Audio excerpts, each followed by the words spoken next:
Hello मेरे प्यारे दोस्तों, welcome back to prince commerce classes. Let's start question number 24।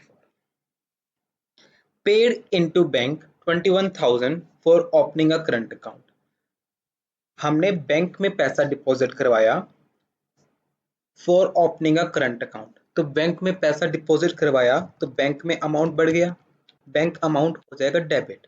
और ये पैसा डिपॉजिट करवाया तो ऑब्वियसली कैश हमारे पास से चला जाएगा। कैश हमारे पास से गया to cash, amount 21,000। Withdraw for private expense. अब इसका मतलब है ओनर ने अपने पर्सनल यूज के लिए पैसा निकाला। तो ओनर ने अगर पर्सनल यूज के लिए पैसा निकाला तो आ जाएगा drawings account debit to cash. पैसा निकाला पर्सनल यूज के लिए तो कैश जाएगा। Withdraw from bank.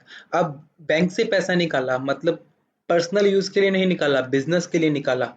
तो बैंक से पैसा निकाला तो बैंक का बैलेंस कम और कैश का बैलेंस बढ़ जाएगा। तो कैश को हम डेबिट करेंगे और बैंक को हम क्रेडिट करेंगे।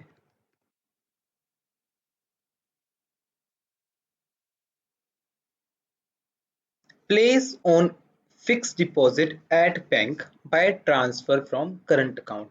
हमने एक एफडी फिक्स डिपॉजिट खुलवा दिया बैंक में और उसमें हमने पैसा ट्रांसफर किया करंट अकाउंट से मतलब बैंक से। तो हमने फिक्स डिपॉजिट करवाया तो fixed deposit account debit to, पैसा कहां से दिया, करंट अकाउंट। करंट अकाउंट मतलब बैंक अकाउंट, बैंक से टू बैंक 5,000 5,000।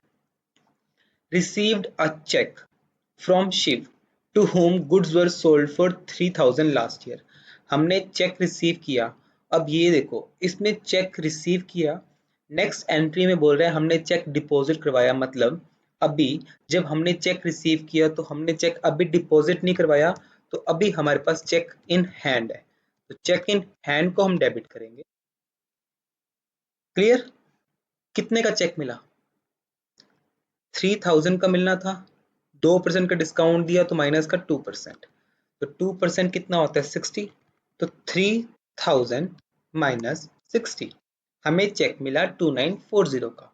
और हमने डिस्काउंट अलाउ किया तो discount allowed is an expense and all expenses are debited. तो ये डेबिट हो जाएगा 60 से।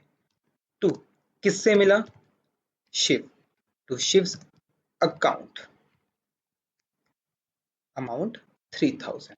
3,000 लेना था तो 3,000 का 2% हमने डिस्काउंट दिया, वो डिस्काउंट में चला गया और रिमेनिंग हमें चेक मिल गया तो चेक इन हैंड आ जाएगा।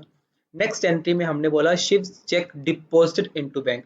अब हमने चेक को डिपॉजिट करवाया तो बैंक में बैलेंस बढ़ गया, टू में आ जाएगा चेक इन हैंड। अब चेक इन हैंड हमने बैंक में दिया तो चेक इन हैंड हमारे पास से चला गया तो क्रेडिट किया और ये बैलेंस बैंक में ऐड हो गया तो बैंक को हमने डेबिट किया।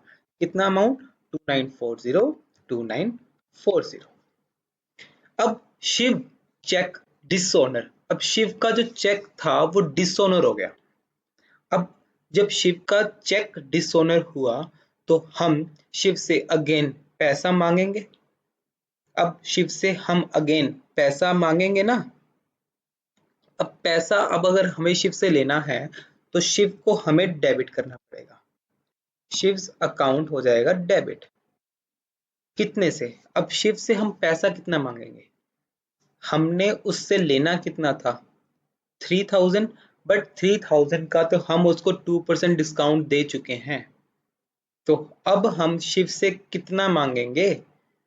2940 ही मांगेंगे।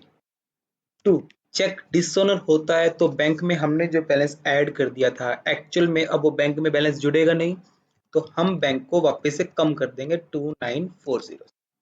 बट यहाँ पर अब ये बात कर रहा है बैंक चार्ज की। तो बैंक ने 10 रुपए एक्स्ट्रा काट लिए तो बैंक में हम 2940 प्लस 10 रुपए जो बैंक ने एक्स्ट्रा काटे ना वो 10 रुपए भी हम बैंक से देंगे। तो बैंक का बैलेंस अब 2950 से क्रेडिट करेंगे।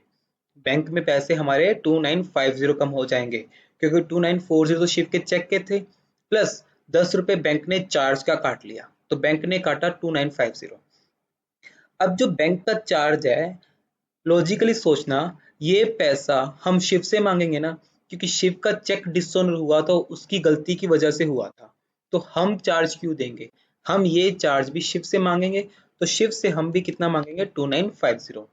2940 तो लेना ही लेना था, प्लस बैंक ने जो हमें चार्ज लगाया ना, हम वो चार्ज शिव से रिकवर करेंगे। हमारा खर्चा नहीं है वो, हम शिव से पैसा मांगेंगे, तो हम शिव से कितना मांगेंगे 2950। Next, Shiv settled his account by means of a cheque. अब शिव ने अपना अकाउंट सेटल कर दिया और उसने हमें चेक दिया। बैंक में कितना का चेक आया 3000 का, उसने हमें चेक कितने का दिया 3000 का टू शिव। हमने शिव से लेना कितना था 2950, लास्ट एंट्री वाला 2950 लेना था हमने शिव से। बट अब वो जो 50 रुपए उसने फालतू दिए हैं, वो 50 रुपए किस चीज के है, ₹50 बीइंग इंटरेस्ट चार्ज।